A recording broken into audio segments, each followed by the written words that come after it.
Hello!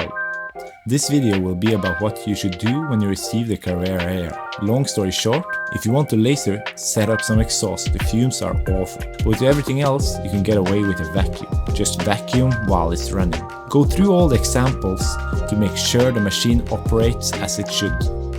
That's the main takeaway from the video, and you can stop watching now. But I will go into some more details which might be interesting.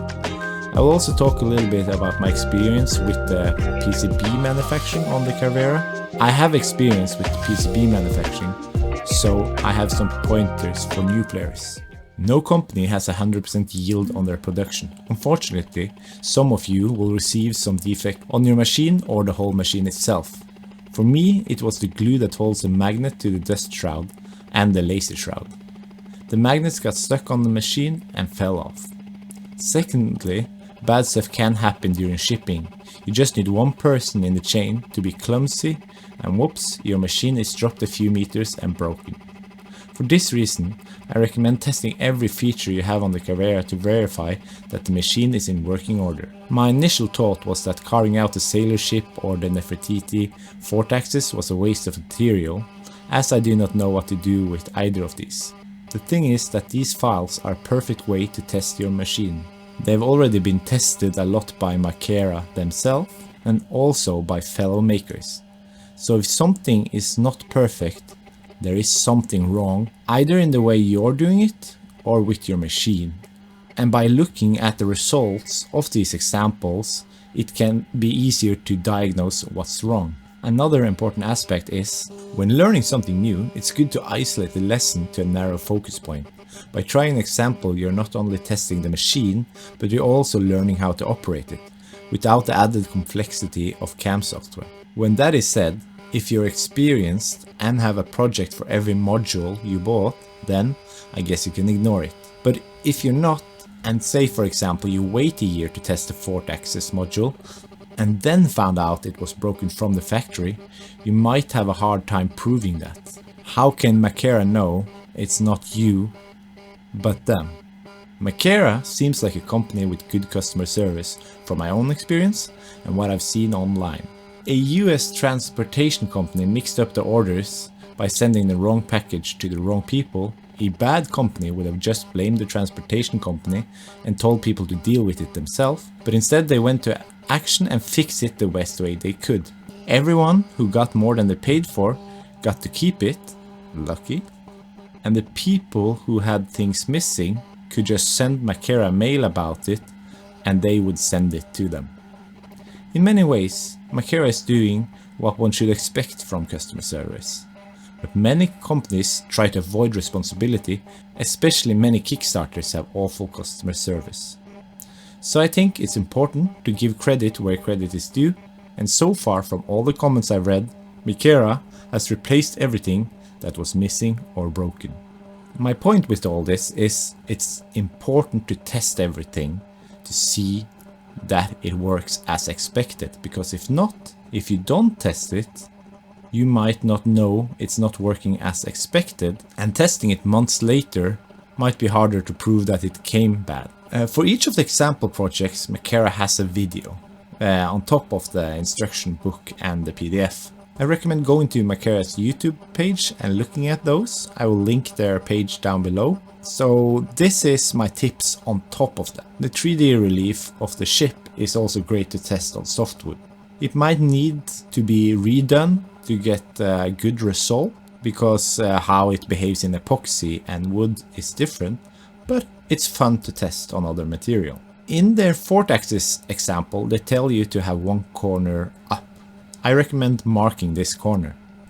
I did not, and unfortunately the power went out during the job, so when I started it again, I didn't know which corner was up the first time around.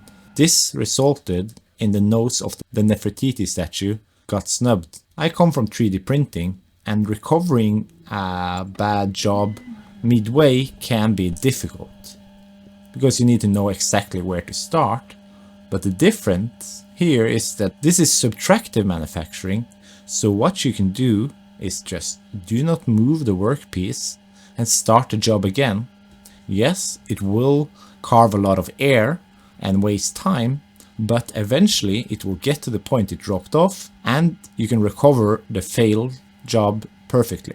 This doesn't work if your material got broken in any way, but it can work on a lot of cases like power loss. Some other things that might be good to know, it always uses less than 100 watt, so power isn't a thing that you need to worry about. There is a Facebook group for the Carvera Air, which I recommend joining, and there is a Discord for all of Makera. The Discord community is great, there's a lot of people with experience from the Carvera, and they are very helpful, so I really recommend joining. I will have a link in the comment.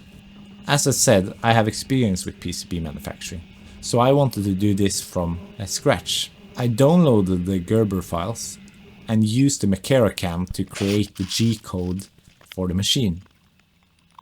The main reason I wanted to do this was I wanted to try the silkscreen option, because I think it looks really good. The silkscreen is the text and boxes on the PCB, and doing this at home seems very neat. Going down this path, I did a few mistakes, and I used up most of the single-sided PCB attempting to get everything perfect. Makera has their own video on how to do this, which I followed, and I recommend you do too, but I felt it was missing a few things, and this is what I will go through. Curing the solder mask takes a lot longer than I expected. Sometimes it took more than half an hour, which required that I click the 15-minute session for UV light 3 times. I think this was a bit tedious, so I would recommend other people to either get a stronger UV light. What I did, I modded it so the light is on all the time. This is not the recommended way, because it turns off for a reason. It generates a lot of heat and can melt the plastic if you're not careful. The tool for removing the solder mask struggled.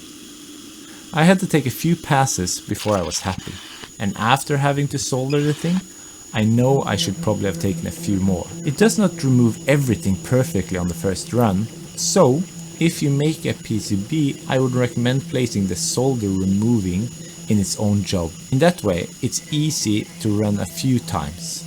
I've also experimented with going a bit deeper than they recommend, as this puts more tension on the spring behind the bit. In the Makera video, they recommend adding the silkscreen at the end, but then it covered the solder pads and among other things.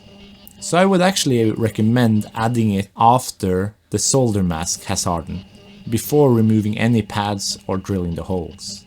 They tell you to flip it, but I flopped, so my circuit came out mirrored, which will not work. This is because the copper side is meant to be on the back, and its orientation is from a top view, so you have to mirror it. You can confirm the orientation by comparing it to the pre-soldered PCB that came with the Carvera Air. I had some issues when I attempted to get the silkscreen on the PCB.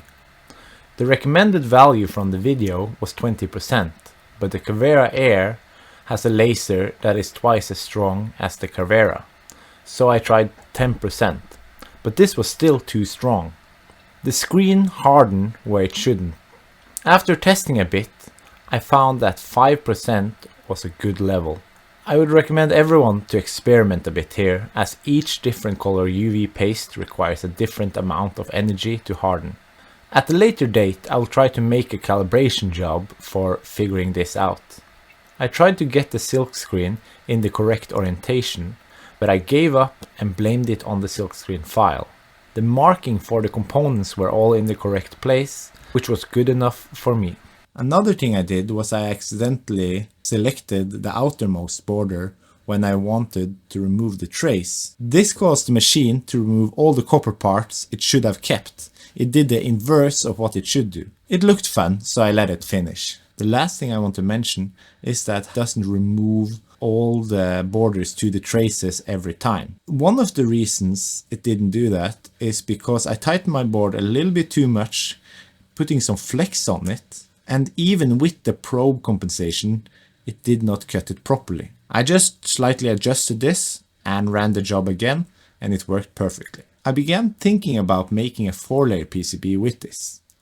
I think it's possible, but too much hassle. It might just be quicker to order it from JLC PCB or something. I've also made a new tool holder. The old one was very small, which was nice, but I wanted one with labels, and I thought manually labeling them would be tedious, so I made it so that you can put the bit box into it. In this way you get the name of the bit, you get the number in the job, and you get the bit itself. It is a bit big, but it's very handy. There's a link to it down below. If you have any questions, please leave a comment. See you in the next video.